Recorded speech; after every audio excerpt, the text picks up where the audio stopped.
Après le très surprenant Longlegs et le moins bien réussi mais tout autant intriguant The Monkey, Osgood Perkins tente une nouvelle fois d'asseoir sa domination dans le monde de l'horreur en nous offrant aujourd'hui son troisième film en moins d'un an baptisé L'élu. Il faut dire que depuis que James Wan est devenu producteur et Ari Aster s'est perdu en chemin, la place est devenue libre pour devenir aujourd'hui le roi du nouveau genre horreur. Alors est-ce qu'il va réussir une nouvelle fois à se faire remarquer ici ou bien sa chance est-elle passée? C'est ce que je vous propose de découvrir aujourd'hui dans cette critique.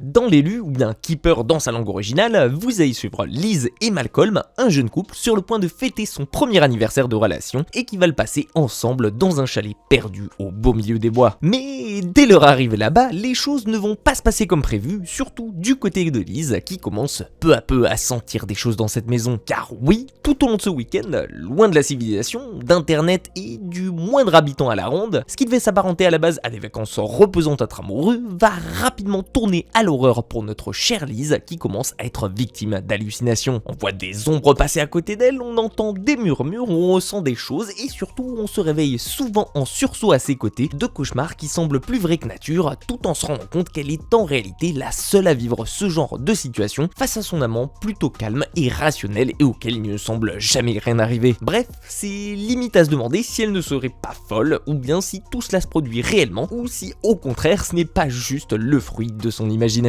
Et vous allez rapidement voir que tout ça va s'accentuer le temps d'un après-midi où Malcolm partira en ville pour s'occuper d'une de ses patientes, le gars étant médecin, en laissant à Liz le soin de s'occuper toute seule dans cette immense baraque qui semble avoir bien plus d'un secret à lui confier. Alors oui, je sais, et je vous vois venir de loin comme ça avec votre premier commentaire, qu'est-ce que peut bien avoir de plus L'élu d'un film comme Blair Witch, La cabane dans les bois ou encore The Witch, trois films qui se partagent en commun des actions se déroulant dans les bois, loin de toute civilisation et mêlant parfois l'utilisation de la magie noire à l'écran. Et bien justement, ça tombe à pic que vous posez cette question en mentionnant précisément ces trois films, puisqu'en réalité L'élu s'apparente ici à un savant mélange des trois. Mais si vous avez vu Longlegs, le premier film qui m'a fait découvrir le travail d'Osgood Perkins sur le grand écran, alors vous savez sûrement que ce gars ne fait jamais rien comme personne et qu'il ne se contente jamais de simplement copier, mais qu'il va au contraire vous emmener ici à ses côtés pour vivre une expérience particulièrement immersive,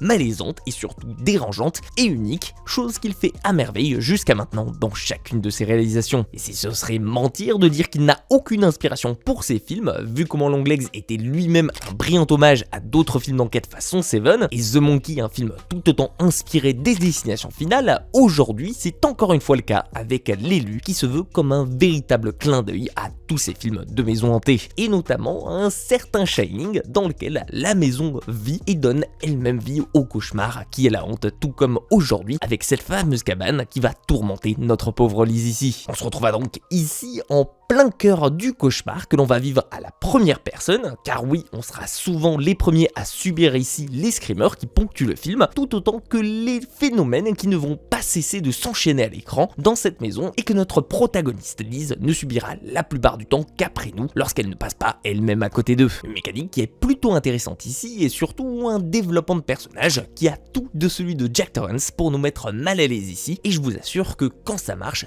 ça va vous failler les frissons. En revanche, et si la comparaison me semblait nécessaire et évidente à faire ici, ce n'est pas Kubrick ni même Stephen King qui veut, et je dois reconnaître que la plupart du temps vous allez même plutôt subir ici et vous demander si ce n'est pas vous qui êtes en train de devenir fou ou bien si c'est l'esprit complètement barré du réalisateur qui s'est perdu en chemin. Et par comparaison, on peut même dire ici que cet élu c'est une tentative pour Osgood Perkins de faire lui-même une Ari Aster façon Beau is Afraid, où à peu près 50% du temps on se retrouve à lutter pour essayer de comprendre son récit et les 50 autres on se demande réellement si les popcorn qu'on vient de manger n'étaient pas un peu en train de nous droguer à notre insu. Parce que je vous l'admets, c'est une situation plutôt particulière et contradictoire ici que vous allez vivre devant ce film, parce que d'un côté on a l'impression que c'est incompréhensible, on est pris dans un tourment dans lequel on n'arrive pas à s'extirper, et de l'autre on a quand même la sensation qui nous colle à la peau de vouloir savoir pourquoi tout cela arrive et de vouloir avoir l'envie d'aller jusqu'à la fin afin de comprendre et de voir s'il y a un reveal final, chose qui heureusement réellement existe aujourd'hui. Mais personnellement, je vous attends dans les commentaires pour en discuter avec vous et ne pas le spoiler en vidéo. Mais c'est donc, vous l'aurez sûrement compris ici, un film d'horreur qui n'est pas du tout classique et loin d'être destiné à tout le monde, et je comprendrais bien évidemment si certains ont décidé d'abandonner en sortant de la salle avant même d'être arrivé à la moitié du récit. Personnellement, j'ai beaucoup aimé l'ambiance que nous propose Oz Perkins ici, à travers ce côté malaisant et déroutant qui soigne du récit et qui a l'habitude de maîtriser. On sent que même s'il s'enfonce dans le cliché des films de maison hantée, il le fait à sa manière, sans trop copier ce qui se fait à côté, ni même rechercher la facilité ici, ce qui fait qu'on prédit rarement la prochaine image et la prochaine action qu'on verra à l'écran, et qu'on se retrouve tout de même à faire face ici à quelque chose d'original. La bande son qui accompagne l'action est tout simplement parfaitement en désaccord avec ce qu'on y voit, pour renforcer cette ambiance totalement déroutante, et c'est ce que j'ai adoré. Et malgré tout ça se déroule en huis clos et dans à peine 3 pièces sans jamais réellement s'échapper de ce chalet, et